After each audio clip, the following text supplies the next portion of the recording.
I know a lot was revealed in this episode, and I know many anime-onlys are probably freaking out with just what happened. I mean, to the whole Grisha flashback, finding out his fate, to seeing what he did to, you know, the royal family, seeing what he did to Frida, how Aaron's, you know, biting a mark, how he bites is very similar to Frida. I mean, there's a lot of things throughout this episode that just makes you go, whoa, what? But let's shelf that for a second and talk about modern day art.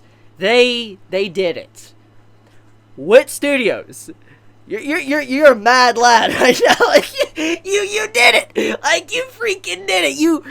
You added it. You actually added this fine piece of art. Something that honestly is a hallmarker of all manga panels and what all manga should strive to be like. WIT Studios went straight up savage mode and actually added this piece of art. Now, granted, it was slightly censored, which was expected. In all honesty, I am truly just surprised to even see it at all in this episode. So, job well done, WIT Studios. You surpassed my expectations. That was incredibly surprising just to see that in the episode. I didn't think it was even going to make an appearance, but it did. So, job well done. I mean, yeah, I'm just very shocked. Now, in terms of censorship, just to clarify real quick for you anime-onlys, it's nothing that bad. The only censorship, which I'm not going to show on screen, you'll have to look it up yourself because I don't know how YouTube would like that, but in the manga, it's literally a zoom out of the dude that is, you know, in Power the Noble. It's a zoom out and you get to see kind of where the tubes are connected, where the funnel is at. It's very messed up, okay? If you want to see it, you can probably find it somewhere if you ask people, whatever, but yeah, I'm just surprised they actually showed it, and just to kind of do a brief explanation to what that is, literally everything is in reverse, like was said in that scene. The man is literally going to be eating and consuming drinks and all that in reverse. Like, he is no longer going to be eating like normal. So, I think you can kind of put, you know, A and B together and figure out what that means, okay? I don't think I need to get any more detailed on that. Now, let's talk about some really relevant stuff that happened within this episode. So, as a brief reminder, it's been a while, I recommend you to go watch Attack on Titan Season 1, Episode 9, especially the scene right before Eren transforms, when all of them are being surrounded, like, you know, Mikasa and Armin when they're surrounded with Eren, and before he transforms, for the first time we really get to see him transform. In that scene on Episode 9, you see a brief little scene to where Eren, when he's being dragged away by Mikasa, he's holding the key and he looks at it and he hears his father Grisha start speaking to him.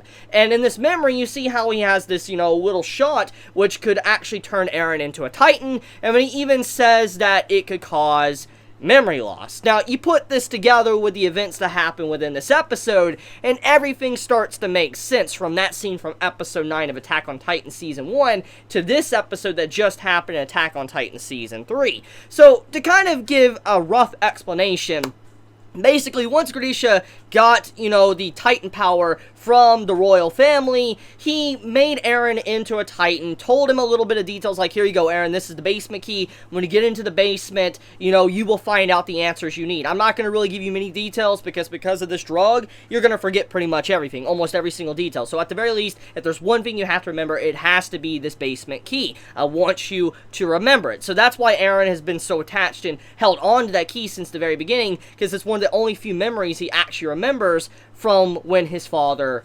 died. Now, to give a little bit more details, basically, when he gave the shot to Eren, Eren was kind of like a mindless Titan, you could assume, which has already been established, and that means that he consumed his own father to become a Titan shifter, which we see throughout Season 1, Season 2, and now Season 3. So yeah, that's the explanation. Grisha literally allowed his son to eat him for he can have the Titan power. And that's why he said to Eren, like, look, you know, most likely the people that, the memories that of the previous users will teach you. They'll let you know what you need to do. That is also very important. It also lets us know what's going on with Eren seeing flashbacks, seeing Frida, to seeing, you know, the royal family. The reason why he can see stuff like that is because of the previous users that consumed that Titan power. So yeah, that's the big point what's going on here, is that Eren has now gained the memories of the others. That's why he sees Frida. So yeah, great stuff with this episode, and honestly, when this reveal happened in the manga, I remember everybody was freaking out. You're like, whoa, what? Like, it was just completely unsettling just the way it happened. I'm glad how WIT Studios handled that. Honestly, this was easier to understand than the manga. I mean, don't get me wrong, the manga is great. I love it, but as I've already said many times, I want to be an anime only. But at some times throughout the manga, it can get a little confusing. Not gonna lie, it does. It can get confusing. And I feel like the way this episode was done, it definitely allows anime onlys, I think, to grasp onto things and understand what's kind of going on to get the full picture. And I think I really appreciate that out of WIT Studios of how they handled this episode, especially with a very important reveal when it comes to the fate of Grisha, Eren's father. Now, let's talk about the actual morals here. You know, was Grisha in the wrong? Did he do something just straight up pure evil? Is he in the wrong for what he did to the royal family? Now, judging by what we know from Frida and her relationship with Historia, she was a good person at the end of the day. We could definitely see she was a good person, she was a good sister, and I think deep down she was someone that probably did not deserve to die whatsoever. And majority of the others, probably the royal family, probably weren't that evil either. They are probably good people. The only one I could say that could be a little bit shady would be the main head honcho, the father of the royal family, the king.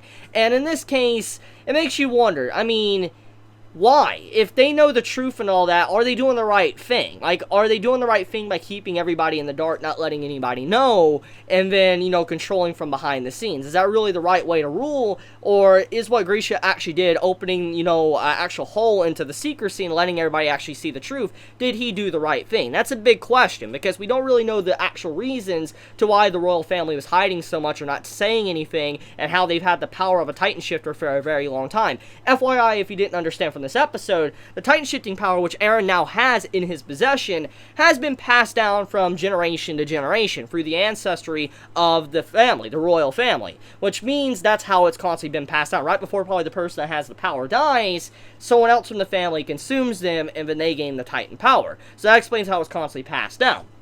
But the point here is why did they keep everybody in secret? Why is someone that was so nice like Frida, that was, you know, obviously a kind individual, why did she also keep everybody in the dark as well, if she apparently had the power? So it does make you wonder what was really happening, what's so important for them to hide, and also what is in that freaking basement. Because for everything that just got revealed with this episode, with the whole memory altering, you know, aspect of Attack on Titan now, to finding out the fate of Grisha, to the key that was given to Eren, what in the hell is in that basement? Like, what could be in there now after seeing all of this revelations that happened with this episode? It really just makes you want to know the truth.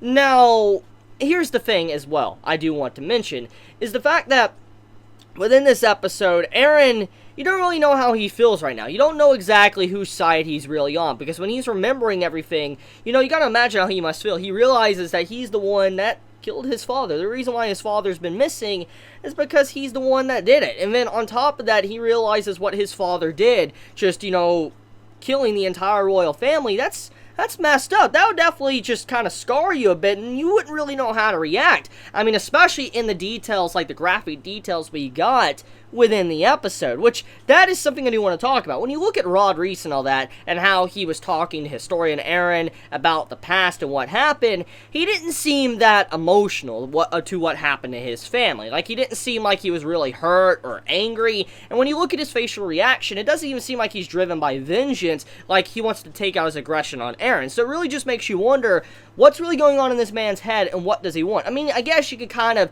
figure out and put the pieces together that obviously he wants the Titan shifting power to probably put everybody in mind control once again, you know, wipe their memories, alter their memories, where they can no longer, you know, think about what actually happened in these recent events of Season 3. I guess that's what you can kind of think what he wants to accomplish, but even then though, like, does he not care about his family? Does he not feel emotions? Does he want vengeance against Eren? I mean, when you look at his face, it doesn't seem like that. So, what's really going on there? I mean, the way he just described the death of his family didn't really seem like he cared. And then, I mean, what he did to Historia as well is also a big question. Like, why did he throw Historia out and all that? I mean, obviously, it makes you wonder, like, why did he attempt to try to kill her? Or, you know, why did he just, you know, throw her aside and keep her hidden? There's a lot of questions. Obviously, he's a little bit of a shady person. We don't really know what he wants, and it makes you wonder, is Historia being controlled in any way, manipulated, or is she really working with the man?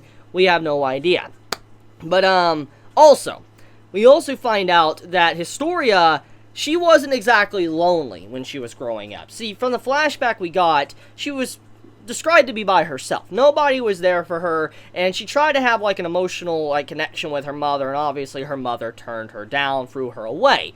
But at the time, the person that taught Historia how to speak or write and all that, read books, was Frida, which is who Grisha, you know, killed and consumed to eventually get the power to Eren. And so there's definitely some bad blood between Historia's family and Eren's family. And it makes you wonder, is she going to look past that? Is she going to take her aggression out on Eren? You know, that really makes you wonder, because that is definitely what's being set up here, is that there could potentially be, like, some bad blood being set up, a grudge between the two. Because obviously Historia cared a lot about Frida. Definitely someone that was like a shining light in her life that was just snuffed out and taken away. It really does make you wonder. Now, let's go on another part of the story. Let's talk about the Ackerman family and how we found out more about them. So, apparently, throughout history, within the walls, there's certain individual families that can actually resist having their memory altered. It would be the Orientals, and it would be the Ackerman family. Now, we don't really know the exact reason for this. We don't really know at this time because of this episode. We just do know that there's certain individual families that are resistant to it and cannot be affected, and so they know the truth of the world of what's really going on. And apparently in the past, the Ackerman family was actually like a royal guard, like the sword for the royal family that protected them, but then eventually they were turned against because they were feared. And now we know the rest. So it's very interesting to also find out that, you know, Mikasa's family is very, very important. Like, she has Ackerman blood, but also she's Oriental as well. So she has two within her. And then on top of that, too, we know also now Kenny and how his family is very important. So there's definitely, you know, a lot being set up here. That, you know, there is certain individual families that do know the truth, and, you know, they cannot be messed with. And that's why they've been eradicated. It explains why Mikasa's family was in the situation like it was in Season 1, and why she was led to do what she did. But also, apparently, the Ackerman family, they have some form of strength that wells up within them. Like when Mikasa got that killing intent and took down those people that tried to kidnap her in early stages of Attack on Titan, she had this power well up within her, which has been set up for a very long time. And apparently something happened to Kenny, something also happened to Levi as well. So this has been something that's been reoccurring, it's constant within this bloodline, and it really makes you wonder, what is that? What's the reason for this? Why can they do that? Why do they have this power well up within inside them? So yeah, a very good episode. I think in terms of what this episode tried to do, is definitely one of the best episodes of Attack on Titan to date. But also the revelations were just freaking amazing. I just love the setup for how long it was set up from Season 1, like Episode 9. It's ridiculous. So yeah, tell me your thoughts. How do you feel about this episode? Did you enjoy it? Did you hate it? Be honest. I'm very curious to see how all of you feel about it, and how you feel about Grisha and what he did. Do you agree with what he did to, you know, the royal family, or do you think he did the right thing? Be honest in the comments below. I'm very curious. So if you enjoy my content, you know, please subscribe. If you like this video, please leave a like, and if you want to get notified for whenever I upload a video, please click the bell icon down below. And with that, Chibi out.